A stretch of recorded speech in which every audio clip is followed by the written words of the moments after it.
और भारतीय जनता पार्टी के एमपी के इशू किए हुए पास पर ये प्रोटेस्टर पार्लियामेंट में दाखिल हो गए।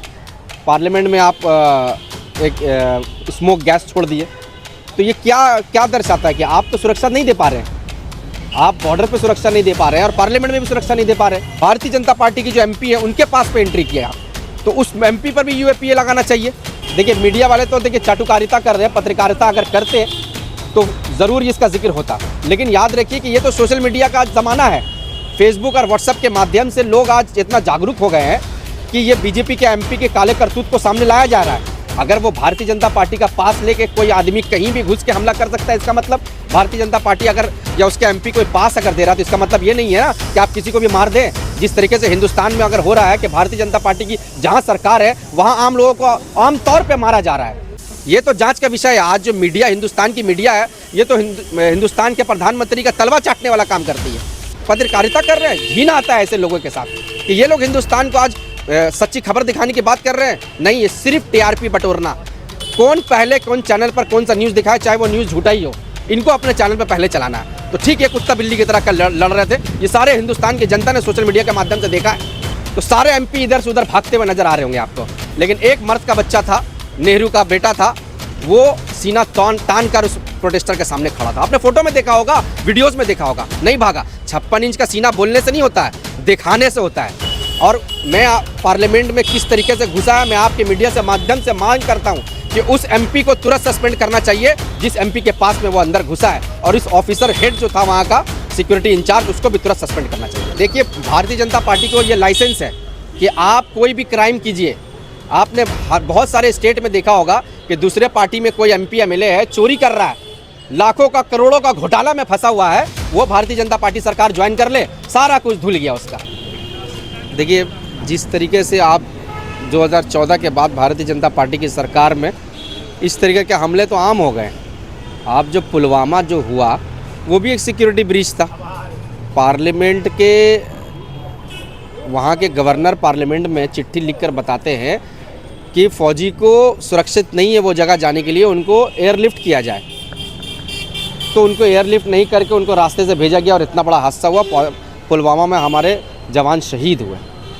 कल जो भारतीय जनता पार्टी की हुकूमत अभी हिंदुस्तान में है और भारतीय जनता पार्टी के एमपी के इशू किए हुए पास पर ये प्रोटेस्टर पार्लियामेंट में दाखिल हो गए। पार्लियामेंट में आप एक स्मोक गैस छोड़ दिए, तो ये क्या दर्शाता है कि आप तो सुरक्षा नहीं दे पा रहे हैं, आप बॉर्डर पे सुरक्षा नहीं दे पा रहे हैं और पार्लियामेंट में भी सुरक्षा नहीं दे पा रहे हैं। 56 इंच का सीना कहा जाता है मोदी जी को। कहाँ था कल तो कांग्रेस के एमपी ने उसके हाथ से स्मोक शेल जो छीन कर, सबसे पहले तो कांग्रेस के एमपी ने उसको पकड़ा, उसको और पीटा दबोचा भी। 56 इंच का सीना तो कल देखा गया राहुल गांधी का के सामने खड़े थे पार्लियामेंट में। इतना बड़ा सिक्योरिटी ब्रीच हो गया। कल वो स्मोक शेल लेके अंदर चला गया, कल बम भी लेके जा सकता था। पार्लियामेंट की सुरक्षा क्या कर रही थी? ये तो होम मिनिस्टर के अंदर में आता था। होम मिनिस्ट्री क्या कर रही थी? जब पार्लियामेंट के अंदर में लोग घुस जाएं इस तरीके से, तो आप सोचिए कि कितना बड़ा सिक्योरिटी का ये विषय है। कल तो किसी भी एमपी को मार सकता था वो। 2002 में पार्लियामेंट पे हमला हुआ था, क्या मानते हैं कि उस दिन सुरक्षा कड़ी होनी चाहिए थी? बिल्कुल, 2002 के एक के हमले के बाद पार्लियामेंट में सुरक्षा बहुत ज़्यादा बढ़ा देनी चाहिए थी। एक आम आदमी कैसे अंदर पार्लियामेंट में घुस गया, और घुसा तो भारतीय जनता पार्टी के एमपी के पास पर घुसा। तो इसका मतलब कि उसका और भारतीय जनता पार्टी के एमपी जो है उनका कहीं ना कहीं बहुत अच्छा कनेक्शन है। आज जो उसके ऊपर में हमने सुबह न्यूज़ के माध्यम से जाना कि उसको यूएपीए लगा दिया गया उसके ऊपर में। तो जिसके पास पर उसने एंट्री किया, जिसका रिलेशन उससे बना, कि किसके पास पे एंट्री किया उन्होंने, भारतीय जनता पार्टी की जो एमपी है उनके पास पे एंट्री किया, तो उस एमपी पर भी यूएपीए लगाना चाहिए। किसका मतलब कि वो उसके लोग थे, आपने उनको मदद किया पार्लियामेंट में घुसने में, आपने उनकी मदद की है कि उसको हमला किया जाए, आपने उसको मदद किया कि पार्लियामेंट को छित्र भित्र किया जाए, या आपके पास पर एंट्री किया गया। आप तो बीजेपी के जो एमपी है उनको पर भी यूएपीए लगाना चाहिए। मगर उनका तो मीडिया में कोई जिक्र ही नहीं है। देखिए मीडिया वाले तो देखिए चाटुकारिता कर रहे हैं, पत्रकारिता अगर करते तो ज़रूर इसका जिक्र होता, लेकिन याद रखिए कि ये तो सोशल मीडिया का ज़माना है। फेसबुक और व्हाट्सएप के माध्यम से लोग आज इतना जागरूक हो गए हैं कि ये बीजेपी के एमपी के काले करतूत को सामने लाया जा रहा है। अगर वो पास इशू नहीं करता तो ये सारे लोग अंदर नहीं घुसते। और जो सिक्योरिटी वहाँ थी, इसका मतलब कि वो पूरे तरीके से नाकाम हो चुके हैं। जो सिक्योरिटी ब्रीच पुलवामा में हुआ, वहाँ पर तो आतंकवादियों ने बम ब्लास्ट किया, उसके बाद एक फ़ौजी का उसमें शामिल होना पाया गया।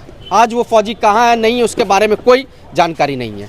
इसी तरीके से इसके जो हेड था, सिक्योरिटी हेड, उसको सस्पेंड करना चाहिए तत्काल तौर पर कि आपके सिक्योरिटी पर आपके सामने एक स्मोक शेल लेके एक प्रोटेस्टर अंदर घुस जाता है, आपने कैसे चेक किया? अगर वो भारतीय जनता पार्टी का पास लेके कोई आदमी कहीं भी घुस के हमला कर सकता है, इसका मतलब भारतीय जनता पार्टी अगर या उसके एमपी कोई पास अगर दे रहा, तो इसका मतलब ये नहीं है ना कि आप किसी को भी मार दें।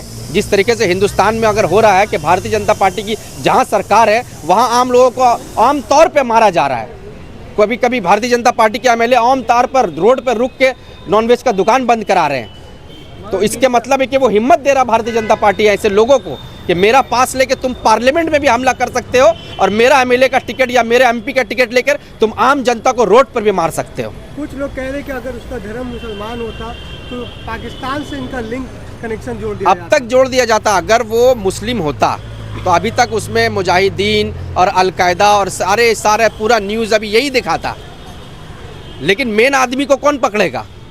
उसको किसने अंदर भेजा? किसके पास पर वो अंदर आया? किसके सिक्योरिटी छूट सा?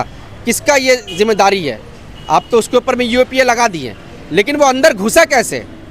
उस सिक्योरिटी ऑफिसर को पहले जांच करना चाहिए। किसके पास पर घुसा? उस एमपी को तत्काल तौर पे सस्पेंड करना चाहिए। ये तो जांच का विषय है। आज जो मीडिया, हिंदुस्तान की मीडिया है, ये तो हिंदुस्तान के प्रधानमंत्री का तलवा चाटने वाला काम करती है। अगर वो निष्पक्ष होकर रवीश कुमार की तरह या अवसार शर्मा की तरह अगर वो दिखाएं कि नहीं, सिक्योरिटी लैब्स किसने किया, उस ऑफिसर को सबसे पहले सस्पेंड करो। किसके पास पर पार्लियामेंट के अंदर वो घुसा, उस एमपी को पहले सस्पेंड करो और फिर ये सारे लोगों को अरेस्ट कर आप जेल के पीछे डालें। आप आतंकवादी धाराएं तो लगा दिए उसके ऊपर में, लेकिन प्रोटेस्टर क्या मांग रहे थे, क्या कह रहे थे? जब उनकी बात सड़क पर नहीं सुनी जा रही है, ऑफिसेज में नहीं सुनी जा रही है, तो कहीं ना कहीं मजबूर होकर पार्लियामेंट के अंदर अपनी बात को रखने की कोशिश किया कि आज हिंदुस्तान में इतना बेरोजगारी है कि लोग कई जगह में सुसाइड कर रहे हैं और कई जगह में इस तरीके का हमला करके पार्लियामेंट के लोगों को बताने की कोशिश कर रहे हैं। उसने पार्लियामेंट में बम या गोली नहीं चलाई है, एक रंग वाला एक धुआं छोड़ा है और अपना एहतजाज को जाहिर किया। गलत तरीका था उसका जाहिर करने का, लेकिन क्या करेगा? भूखा मर रहा है हिंदुस्तान का नौजवान। आप जो एग्ज़ाम कराते हैं वो एग्ज़ाम का रिज़ल्ट लीक हो जाता है। आप जो एग्ज़ाम कराते हैं उसमें कोई लोग रेलवे में हो, चाहे ग्रुप डी का जो नौकरी हो, उसमें आप नौकरी नहीं पा रहे हैं। आप अभी देखोगे यहाँ पर कितना बड़ा कोलकाता में ये प्रोटेस्ट हुआ, ग्रुप डी के लोग नौकरी मांग रहे थे। पूरे हिंदुस्तान में आज हिंदुस्तान की जो नौजवान है, जो इंजीनियरिंग पढ़ के निकल रही है, जो आईएएस करके निकल रही है, आईपीएस करके निकल रही है, बड़े बड़े उद्योगपतियों के बाद में भी ये नौकरी नहीं दे पा रहे हैं। आज एक तरफ से अंडानी को बढ़ाने की पूरी कोशिश की जा रही है, फिर भी लोग हिंदुस्तान के बेरोजगार हो रहे हैं। कौन देगा इनको रोजगार? कल जिस तरह से मीडिया का एक वीडियो कई चैनल आपस में लड़ रहे हैं सील लेने के लिए, वो स्मोक शेल को दिखाने के लिए, अपने अपने चैनल पर दिखाने के लिए एक दूसरे से लड़ रहे हैं, जैसे कि कोई कुत्ता बिल्ली को एक छेछड़ा मिल गया हो। कुत्ता बिल्ली को एक छेछड़ा फेंक दीजिए, देखिए लाइन से सब कुत्ता बिल्ली एक दूसरे में लड़ने लग जाएंगे। उसी तरीके का कल ये सारे मीडिया का रोल था कि उनके बीच में एक स्मोक शेल का छेछड़ा फेंक दिया गया और ये कुत्ता बिल्ली की तरह लड़ रहे कि हमको दो, हम अपने चैनल में दिखाएंगे। ये पत्रकारिता कर रहे हैं। घिन आता है ऐसे लोगों के साथ कि ये लोग हिंदुस्तान को आज सच्ची खबर दिखाने की बात कर रहे हैं। नहीं, ये सिर्फ टीआरपी बटोरना।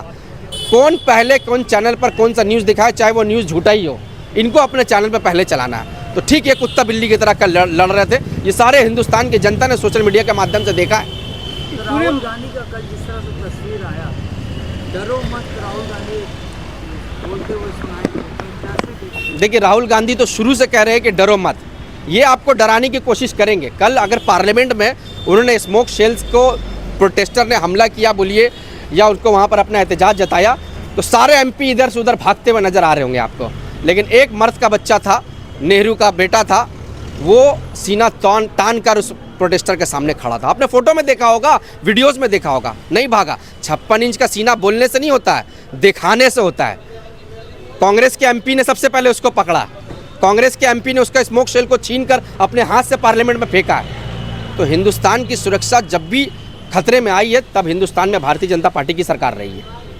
आप 2001 2002 का हमला देखें या 2023 का ये वाला हमला देखें या पुलवामा वाला हमला देखें या चाइना आपके ज़मीन को कब्जा कर लिया हो, ये सारी चीज़ भारतीय जनता पार्टी की सरकार में होती है। क्या पूरे मामले में मोदी सरकार फेलियर आपको नजर आई है? सब हिंदुस्तान में अगर बेरोजगारी नहीं होता तो वो पार्लियामेंट में नहीं घुसता। इससे बड़ा नाकामी क्या होगा मोदी सरकार का?